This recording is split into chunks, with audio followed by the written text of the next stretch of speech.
Welcome to the Career Studio, a USU career services podcast that helps you navigate your career path.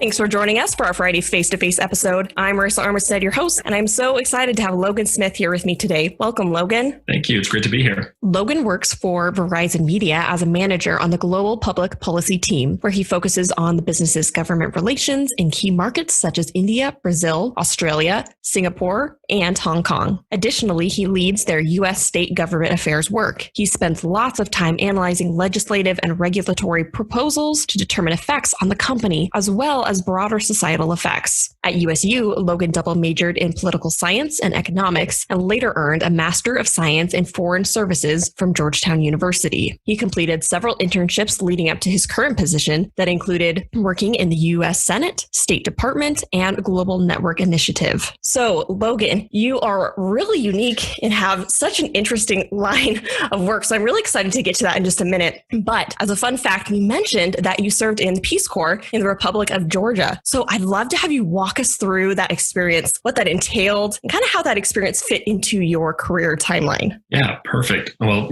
first of all, way to go for getting through that very complicated biography. There's so many little twists and turns in there. I feel like it's hard to keep track of it sometimes. No, it's great. So the Peace Corps is a great, segue for this conversation today, because for me, the Peace Corps was a bit of a swerve. It was a recalibration in the direction of where I wanted to go with my career. After graduating from Utah State, moved to DC, spent some time interning and working in the Senate. And after I had kind of plateaued and was a little bit stuck in my career and realized maybe this isn't where I wanted to really hunker down for good, I needed to find a way to get out, to get some new experience, to pivot, maybe clear my head a little bit, take a step away from politics. I wanted to join the Peace Corps. Let's just jump in with both feet and just do it. I know the stereotypes that most people just do it right out of college, or, you get these hippie types that are looking out to just go and travel the world. So I was a little nervous, but I dove in and it was a wonderful experience. It helped me to step away from the United States, get back into the international sphere, to meet a new country, understand a different culture, get some experience in a post-Soviet situation, which was very different from previous international experience I'd had before. And really, it was just an opportunity for me to reassess what I wanted to do, what my intentions were, or my career goals long-term. Had a little moment to focus. And then, after the Peace Corps, I applied to grad school and started off on the trajectory that I am on now. Very cool. Well, I'm so excited to learn about your current job. So you work for Verizon Media. So give us a little bit more context. What does your actual role look like within the company? I'm kind of curious to learn more about that. Yeah. So I always have to start and explain what is Verizon Media, because the first word Verizon is so recognizable. Everyone's oh yeah, my phone. Great. Yes, your phone, that is Verizon. But I don't do anything that has to do with your phone. So Verizon was trying to kind of expand. They have their consumer stuff, which is the phone, some internet. They have business work, which is, selling contacts from business to business, running other services. And then they started this push into media. And what they did is they started to acquire a lot of more well-known companies and merge them all together into Verizon Media. So the first acquisition was AOL back in the day, and then they picked up Yahoo. And so they have a bunch of different internet blogs. They have HuffPost, TechCrunch, Engadget. I don't think there's any other more well-known ones, but they've kind of merge these all into one company, and that's their foray into media. And then they also are managing a bunch of digital technologies for, relaying voice and video calls, everything that you need kind of work in this mobile environment. So then my job is on the global public policy team. So I was hired to kind of manage all of our international relations with governments, kind of liaising between the company and governments, tracking, what legislative things are going on in a place like India, if they're trying to pass a new law here or there, or they're reaching out to us to understand, how can we better pass legislation to promote more growth in the tech sector in our domestic industry. So a lot of that, so just being that liaison, that kind of in-between person, which is where I've found that I function best, is kind of at those intersections and those crossroads where I am, leveraging one set of skills, but also familiarity with the other side as well. And I can speak almost like you're speaking two languages. I'm speaking politics, I'm speaking business. So it's been a real fascinating opportunity. And I'll just add that after I was there for a little while, we had somebody leave and they said, hey, well, could you also pick up state government relations? I was great. So I am talking to these legislators and parliamentarians in India and Australia. And I'm also talking to people in Sacramento and in Nebraska and upstate New York and stuff. So it's been real fascinating to kind of have this very international look, but also this very local domestic look as well into how new technologies and these services are really affecting people's daily lives. So interesting. It's such a unique job that I don't think that's something people in college would consider like, oh yeah, that's the kind of job that I want, right? Nobody thinks that, but it's so interesting. And so this month we are looking at internships and the role that they play in that career development. And so I'd love to learn a little bit more. I know you've already kind of hinted at this, but you've had some really interesting volunteer, but also political involvement, some really cool internships. So I'd love to hear more about some of those early on. You were in the Senate. Talk to us about some of those early on internship experiences. Yeah, perfect. So coming out of Utah State, I really was just like, I'm a political science major. And like, what do I go do?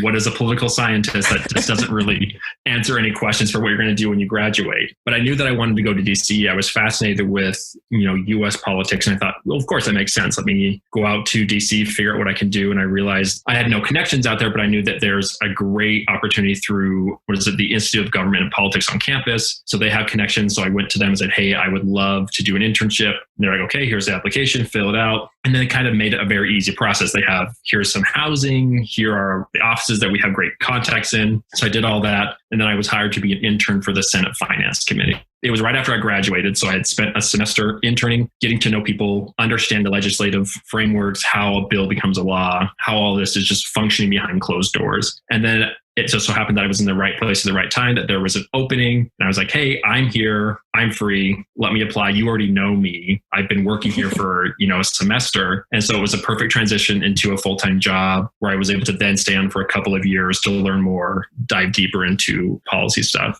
And so I think there was a great transition there. And so from that internship, is that what led you to the education policy consulting? Was that the next? Yeah. So basically that's where I was like, okay, now I'm going to join the Peace Corps. But I was like, I need to get out of DC. This place is too expensive. I need to save some money. But I was like friends with other interns in other offices. And one of them was like, oh, there's this great guy that I know who used to work in this office. And he's back in Utah now and he's lobbying. Why don't you call him up and just say, hey, could I come work with you for a state legislative session back in Utah? But you can pay me whatever you want. We can negotiate something. And so he said, sure, come on down, be my assistant. You have some legislative experience in DC. You kind of get how this works. And he said, I'm going to task you with doing all the education policy work for me. So you're going to kind of consult with the Chamber of Commerce, with one of our nonprofit donors, and then you're going to help me meet with the legislators and kind of connect people and make sure we're pushing that message on what bills we need to advance to help get more money into the education system in Utah. And so that was another great opportunity, but it was directly tied to my previous experience as an intern and those connections that I had made there. So that was kind of like one full loop of connections. And then if we want to dive into after I got back from the Peace Corps and did grad school, I was like, okay, I kind of get how this works now. And I'm going to do all the internships that I can do because I'm doing grad school. I'm getting that in the classroom experience, but I've learned that out of the classroom, there's so much more that you need to learn. Absolutely. And so I'm going to dive in and learn as much as I can because that was, I think, one of my big mistakes in undergrad is not doing enough internships. And I only did one internship and it was after I had graduated. So I told myself I wasn't going to make that same mistake. And so that's what you can see on the resume that it's just like, I just exploded. There's like 4 internships in the space of 2 years all of a sudden. Oh, that's great. Well, and I'm curious. So you mentioned that there are certain skills that we can absolutely learn in the classroom, at least on a theoretical level. But then once you get into the field, that's where you start to really gain some specific skills to the industry, but also just some of those professional skills. So I'm curious to learn, what was one skill that you did not have in the classroom, that you didn't learn in the classroom, that you did end up getting maybe in an internship or in a job? Definitely. I was a poli-sci major. I took, intro to U.S. government with Dr. Lyons. He's been there he's an institution himself. And I realized like, I get how politics works. And then I got to the Hill and I was like, oh, I don't know how it works. I know the theory, but I don't understand the process of how you move something, from idea into actual legislation and how you trade favors and all these things. And I realized, I had to understand the legislative process. And that's like a direct thing that I learned hands-on. But I realized also it's relationship management. It's how to work with different people, how to build a relationship in a professional way that you can learn from them, but you can also do something to help them out that they might want to help you out later on. Start creating that network of people that will kind of be your coalition to advance any cause that you're trying to do. Absolutely. And yeah, I think that's a great point to bring up, that networking is kind of that middle piece that takes you to your next opportunity. And my next question is kind of about that as well. I'm curious, as a student, oftentimes it feels like we're doing these random experiences. We take an internship, or we're doing this major, and we're hoping that it's putting us on a path. But as you were walking through these different internships, maybe your grad program, did it feel like there was a clear path of where you were going, or did you just kind of know you were headed in the right direction? Yeah, I think obviously my internship with the Senate was like a very A to B, like it was a very clear step-by-step process. In grad school, I was like, this is kind of what I want to do, but I'm going to really cast a net wide, because I learned from my first time after undergrad that there's so many more opportunities in jobs that I never heard of. And you could only find out about these things once you're on the inside and you're interning, you're working, you're meeting people. And so I really just cast the net wide. So in grad school, I interned at the State Department with their legislators office. And then I went overseas and interned at the embassy in Brasilia. And then I found a nonprofit group called Open for Business that was advancing LGBTI rights through private sector work. And I thought that was fascinating to see how the intersection of human rights and business was coming together. And I just called them up and I said, hey, I don't know much about you. I mean, I've heard somebody talking about the work that you're doing, and they suggested just to reach out to you. I would love to intern. And they're like, well, we don't really have an internship program. I was like, well, that's fine. You don't need to pay me anything. It doesn't mean anything structured, but I'd like to do free work for you. I want to understand how this all works. And they said, okay, well, we have this project. We're trying to put together a report. We need somebody to help gather data and do interviews with folks around the world. Would you be willing to help us out on that project? I said, perfect. That's great. I don't have to show up to an office, and I can set my own schedule, and I'm doing something that is driving your mission, but giving me experience and helping me make connections. After that experience, I had a professor from grad school reach out and say, you know what? I think you really were great in my class, and I think you would love to work with the Global Network Initiative. And I was like, nah, I don't think I want to do any work for that. He's like, no, I really think you should look into this. It could be a good thing. I was like, I'm not like a technology guy. I don't know much about tech. I'm much more, legislation or international relations. And he said, just try it. And it's like, what could it hurt? I'm just going to jump in and test drive this thing.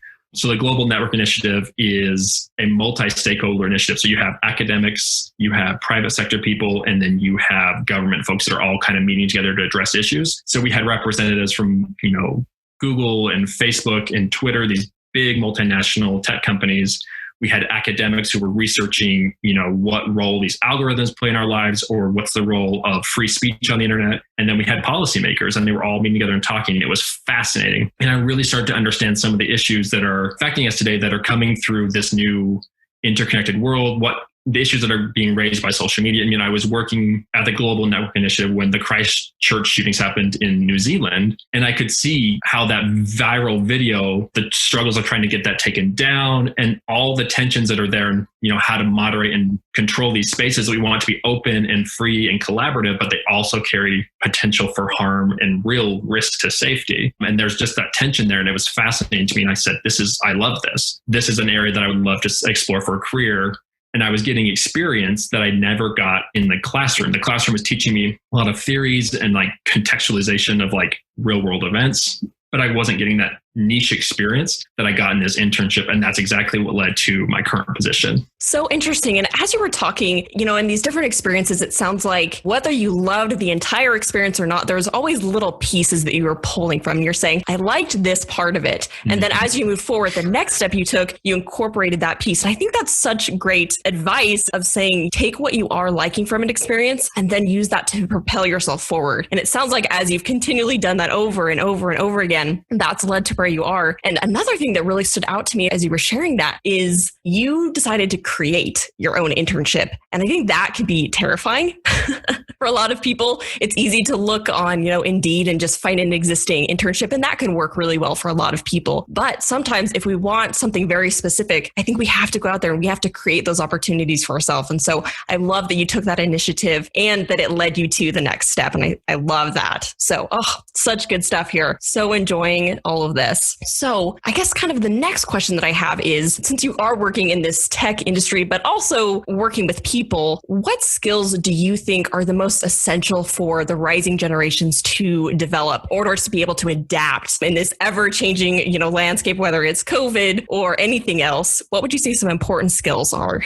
Yes, this is great. I don't think we often think about the skills that we're learning, we're often focused on what knowledge am I getting? I can learn about this historical fact, or I can learn about this economic process, but what are the actual skills I need to be successful? And those skills are what you're usually, and I mentioned this previously, I think that relationship management is so vital. The one thing that I've learned was when you're interviewing and applying for jobs, your resume already tells people if you're qualified. When they're interviewing you, they want to know if they like you. Are you somebody that they could actually picture themselves working with 40 hours a week? And so if you have those interpersonal skills, that ability to make connections, to talk to people, to work together, to collaborate, all of that, I think is that package of what they're looking for in employees. And then more, I guess, concrete on that, I think I've always found that being able to think critically, solve problems, be a little bit creative, being flexible, especially in this new pandemic, COVID, work from home environment where we're constantly changing. There's nothing you can count as certain anymore. You're constantly reinventing. How do you do what used to be menial tasks? You have to find new ways to do them. And then I think the one thing I always tell students is you have to be a good writer. There's just no way. I've found no way around it. I have to be able to write. I have to know how to write an email or put together a memo for the CEO and be really succinct. He needs to get this information in as few words as possible. I mean, being able to write and express your ideas is fundamental to, I think, any position you're going to find in the real world. Such great advice. And I really appreciate that holistic view of, there are different types of skills we need to be learning, right? So we need to have those people skills. We need to be able to communicate. And there are definitely, the technical side of things too. We have to have specific skill sets. Such great advice. I am curious. I know I didn't prep you for this question at all, but I'm really curious. How much has your job changed during the pandemic? So prior to COVID, what did your job look like compared to what you're doing now? Is it the same? Is it different? Yeah, I think I've been really lucky during the pandemic because a lot of what I'm doing is remote contact with people. I mean, I'm located in DC, but I was working with people in Australia and Singapore and India. So that was very natural because my connection to them was already over the internet on the computer. And then it's the same with people around the 50 states. I'm sitting in one spot and I had to connect with people all across the country. So I think that end of my job has really stayed the same. What was different was moving from that office environment where I was, sitting next to a boss or had my other coworkers around me. And then I was kind of all of a sudden isolated at my home and trying to find new ways to reconnect with my coworkers because I was still fairly new in my position when the pandemic hit. I hadn't been there for a year yet. And so it's like, wow, I'm like the new person and all of a sudden the world has just been turned on its head. And I'm like, oh my gosh, I need to figure out how I can still find the way forward in this career. But now I'm like doing it from my couch or from the kitchen table. And I don't have kind of that safety net of the people that were like, I could just turn to them and say, hey, how do you do this? Or, hey, what's going on here? Or what do you think about this? So it made me have to be a little more proactive and really reaching out to people and saying, hey, do we have time just to have like an informal Zoom or chat about this or that and not take, I guess, for granted the fact that I just don't have the access to people as I used to. So that's been, I guess, the one thing I've had to really adapt for and change. But luckily, the actual career, the work stuff, the daily tasks have stayed pretty much the same. So interesting. Such great advice, especially as students are transitioning from, graduation to starting a new job. I think those are some really key things to keep in mind as they are beginning new work remotely. So great advice. All right. I have one final question for you. And that question is, if you could give one piece of advice to our audience about getting real world experience via an internship, what would it be? Yes. I mean, the first thing I just have to tell people is do an internship, find internships.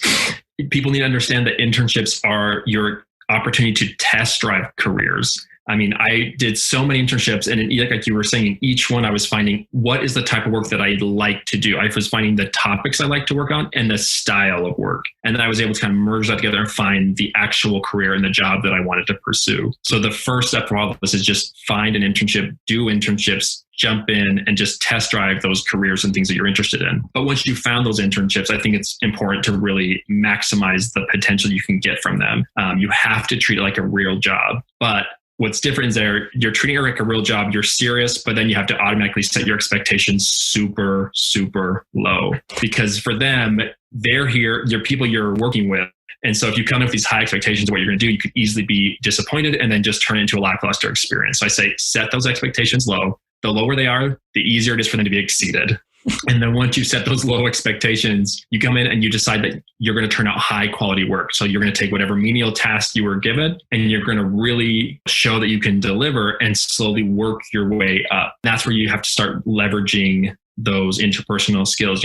You gave me this menial task. I did it. I did great work. I'm reliable. What else can I do for you? Or asking people, I see you're working on this. That's something I'm really fascinated by. What can I do to help you on this? And make yourself useful. Make yourself a resource that these people can leverage, that they want to work with you to share their experience. I think so many times you go into an internship and you just find yourself sitting at a desk all day and you're not talking to anybody. You're not making connections and it's just so boring.